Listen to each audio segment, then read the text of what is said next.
Hello টেকসানবাসী, কি অবস্থা? আশা করি সকলেই ভালো আছেন।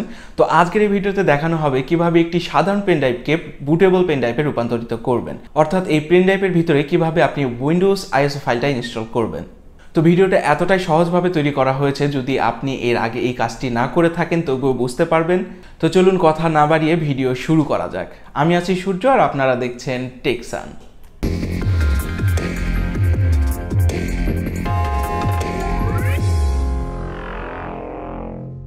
তো পেন ড্রাইভটা বুট করার জন্য তিনটি জিনিস প্রয়োজন হবে। একটি হচ্ছে রাফুস সফটওয়্যার এবং আরেকটি হচ্ছে উইন্ডোজ আইএসও ফাইল।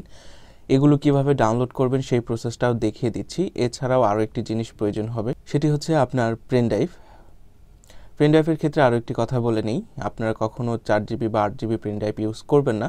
আপনারা 16GB বা 32GB পেন ড্রাইভ ইউজ করবেন, কারণ আইএসও ফাইলটা অনেক বড় হয়ে থাকে। তো এই জন্য 16GB বা 32GB বা তার উপরে পেন ড্রাইভ ব্যবহার করতে পারেন। তো চলুন তাহলে এবার দেখে নিই এই আইএসও ফাইল এবং এই রাফুস সফটওয়্যারটি কীভাবে ডাউনলোড করবেন। তার আগে একটি কথা বলে নিই, আর এই সফটওয়্যার এবং আইএসও ফাইল চেষ্টা করবেন সবসময় তাদের অফিসিয়াল সাইট থেকে ডাউনলোড দেওয়ার, তাহলে পরবর্তীতে কোনো ভাইরাস অ্যাটাকের বা আপনার কম্পিউটারটা হ্যাক হয়ে যাওয়ার সম্ভাবনা কম থাকে।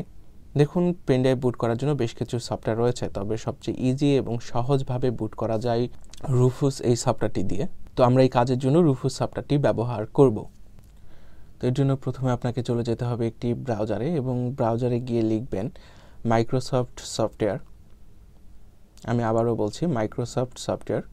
এটি লেখার পর আপনি এন্টার প্রেস করবেন এবং প্রথমে দেখবেন মাইক্রোসফটের অফিসিয়াল যে ওয়েবসাইটটা সেটি শো করছে। তো সেখানে ক্লিক করবেন। ক্লিক করার পর দেখতে পাচ্ছেন বেশ কিছু উইন্ডোজ শো করছে। তো আপনার যে উইন্ডোজটা প্রয়োজন সেই উইন্ডোজে ক্লিক করবেন। তো আমরা উইন্ডোজ 10টা ইনস্টল দেব, আমরা উইন্ডোজ 10-এ ক্লিক করছি।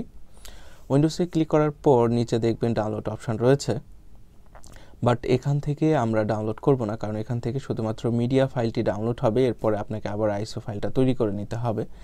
সো এখান থেকে আমরা মিডিয়া ফাইলটি ডাউনলোড দিব না, অর্থাৎ কোনো ঝামেলার প্রসেসে আমরা যাব না।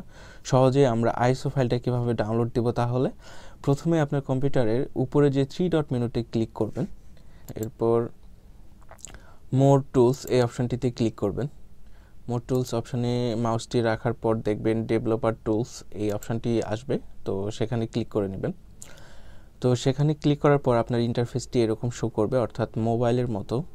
তো অনেকের হয় কি যে এরকম আসতে পারে, বাট এই যে চিহ্নটি দেখতে পাচ্ছেন এখানে আপনার মোবাইল অপশানটি করে নেবেন, বা অনেক সময় এখানে শো করে।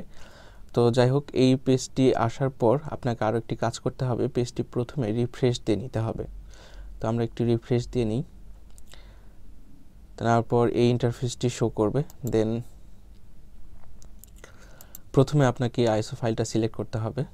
তো এখানে আমরা উইন্ডোজ আইএসও ফাইল এটা সিলেক্ট করে দিলাম এবং কনফার্মে ক্লিক করলাম। কনফার্মে ক্লিক করার পর আরও একটি অপশান আসবে, একটি ল্যাঙ্গুয়েজ সিলেক্ট করে নিতে হবে। তো আমরা ইংলিশ ইন্টারন্যাশনাল এই ল্যাঙ্গুয়েজটা সিলেক্ট করে নিচ্ছি। তো দেন আবার কনফার্ম। এরপর আর তেমন কোনো কাজ নেই, জাস্ট উপরে আপনাকে দুইটা অপশান দিবে, আপনি 32 বিটের আইএসও ফাইল চাচ্ছেন নাকি 64 বিটের। তো আমরা 64 বিটের আইএসও ফাইলটি ডাউনলোড দিব। দেন 64 বিটে ক্লিক করলে আপনার ডাউনলোড স্টার্ট হয়ে যাবে। তো যেহেতু আমার আইডিএম সফটওয়্যারটি রয়েছে, এর জন্য আবারও একটি পারমিশন চাচ্ছে। আপনার যদি আইডিএম সফটওয়্যারটি না থেকে থাকে তাহলে সরাসরি ডাউনলোড হয়ে যাবে। সো আমরা এখানে স্টার্ট দিয়ে দিচ্ছি। স্টার্টে ক্লিক করলে আমাদের আইএসও ফাইলটা ডাউনলোড হওয়া শুরু হয়ে যাবে।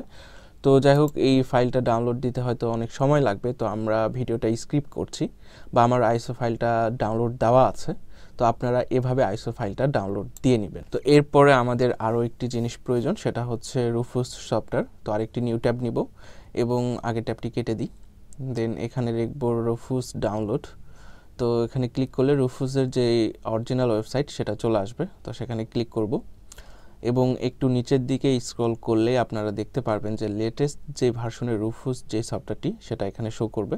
তো এখান থেকে আপনি সিম্পলি সেখানে ক্লিক করলে ডাউনলোড হয়ে যাবে, এবং সেটি খুবই সামান্য। দেন আমি রুফুস সফটওয়্যারটি ডাউনলোড দিচ্ছি, দেন ডাউনলোড কমপ্লিট।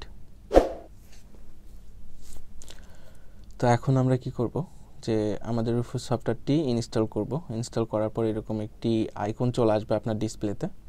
দেন এখানে ডাবল ক্লিক করবেন, এখন ইয়েস, এবং আপডেট অপশানে নোতে ক্লিক করবেন। দেন এইরকম ইন্টারফেস আসবে। দেখুন আমার পেন ড্রাইভটি এখন কম্পিউটারে লাগানো আছে, এই জন্য এটা শো করছে। যদি আমার পেন ড্রাইভটা কম্পিউটারে লাগানো না থাকতো তাহলে কিন্তু এটা পুরোপুরি ব্ল্যাঙ্ক থাকতো এরকম। বাট আমি যদি পেন ড্রাইভটা ঢুকাই সেক্ষেত্রে তারা কিন্তু অটোমেটিকলি সেই পেন ড্রাইভটা নিয়ে নিবে। তো এই যে দেখতে পাচ্ছেন আমার 32 জিবি পেন ড্রাইভটা শো করছে। তো এখানে এখন আমাদের আরও একটি কাজ রয়েছে, সেটা হচ্ছে আমাকে সিলেক্ট করে দিতে হবে আইএসও ফাইলটা আমি কোন ফোল্ডারে রেখেছি। তো সিলেক্ট অপশানে আমার আগের আইএসও ফাইল ছিল সেই সফটওয়্যারে তারা শো করছে। বাস আমি আপনাদেরকে দেখানোর উদ্দেশ্যে যেই ফাইলে ডাউনলোড করেছি সেই ফাইল থেকে আমি সিলেক্ট করে দিচ্ছি। দেন সেখান থেকে আইএসও ফাইলটা সিলেক্ট করে দেবেন। এরপর আরেকটি ইম্পর্টেন্ট কাজ হচ্ছে, সেটা হচ্ছে আপনার যেই হার্ড ডিস্ক রয়েছে সেটা কি জিপিটি নাকি এমবিআর, এই জিনিসটা আগে আপনাকে চেক করে নিতে হবে। দেন এটাকে সিলেক্ট করতে হবে। দেখুন জিপিটি বা এমবিআর যদি বলি সহজ ভাষায় এটি একটি হার্ড ডিস্কের ভার্সন। মানব শরীরের সঙ্গে তুলনা করলে এটা ব্লাড গ্রুপের মতো। তো যাই হোক, আমরা এখন এই এমবিআর নাকি জিপিটি এই জিনিসটা আমাকে আগে সর্ট আউট করতে হবে, অর্থাৎ আমার কম্পিউটার থেকে আমি চেক করে দেখব। তো বিভিন্ন ধরনের বিভিন্ন ওয়ে আছে চেক করার, আমি সহজভাবে চেক করে দিচ্ছি। প্রথমে আপনার দিস পিসি অপশানে গিয়ে রাইট সাইডে ক্লিক করবেন, ম্যানেজে ক্লিক করবেন। এরপর আপনাকে ডিস্ক ম্যানেজমেন্ট এই অপশানটিতে ক্লিক করবেন।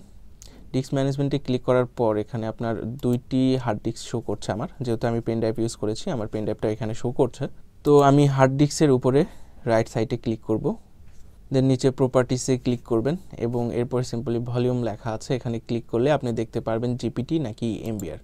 তো আমার যেহেতু এমবিআর, সো আমি এখন সেখানে এমবিআরটি সিলেক্ট করব। আপনার যদি জিপিটি হয়ে থাকে তাহলে আপনি জিপিটিটা সিলেক্ট করতে পারেন। তো এখানে আর তেমন কোনো কাজ নেই, বাকি অপশানগুলো অটোমেটিক সিলেক্ট হয়ে যাবে। জাস্ট এখানে আপনাকে স্টার্টে ক্লিক করতে হবে। স্টার্ট দেওয়ার পর আপনাকে একটি অপশান চাবে, আপনার পেন ড্রাইভে আগের যদি কোনো কিছু থেকে থাকে পুরোপুরি ফরম্যাট হয়ে যাবে। তো এই অপশানটি আপনাকে ওকে করে দিতে হবে। দেন ওকে করে দেওয়ার পর আপনার প্রসেসটি শুরু হয়ে যাবে। এখানে বেশ সময় লাগবে, চিন্তার কোনো কারণ নেই, এখানে একটু সময় লাগবে, এটা স্বাভাবিক। যাতে আপনাদের সময় কম ব্যয় হয় এর জন্য আমি ভিডিওটা স্কিপ করছি। তো এই যে দেখতে পাচ্ছেন 100% হয়ে গেলে কিন্তু এখানে রেডি লেখা এই লেখাটি শো করবে। তো এখন সফটওয়্যার বলছে আমার পেন ড্রাইভ রেডি, বাট প্র্যাকটিক্যালিও আরেকটিভাবে চেক করতে পারবেন যে আপনার পেন ড্রাইভটা রেডি আছে কি না। তো কিভাবে চেক করবেন, এই যে পেন ড্রাইভটা দেখতে পাচ্ছেন এখন কিন্তু নর্মাল ড্রাইভের মতো শো করছে। তো আমি যদি এখন পেন ড্রাইভটা খুলে নিই এবং আবার যদি পেন ড্রাইভটা কম্পিউটারে লাগাই সেক্ষেত্রে দেখতে পারবেন যে আইএসও ফাইলের যে আইকনটা সেটা কিন্তু চলে এসেছে। এই যে দেখতে পাচ্ছেন যে আইএসও ফাইলের মতো আইকনটা আমার চলে এসেছে, অর্থাৎ আমার পেন ড্রাইভটা এখন উইন্ডোজ দেওয়ার জন্য পুরোপুরি তৈরি। তো খুব সহজভাবে বোঝানোর চেষ্টা করেছি, তো আশা করি আপনারা বুঝতে পেরেছেন। তো যদি ভিডিও আর ইনফরমেশনটা যদি ভালো লেগে থাকে অবশ্যই লাইক, কমেন্ট এবং চ্যানেলটিকে সাবস্ক্রাইব করতে ভুলবেন না। দেখা হবে আপনার সাথে নতুন কোনো ভিডিওতে।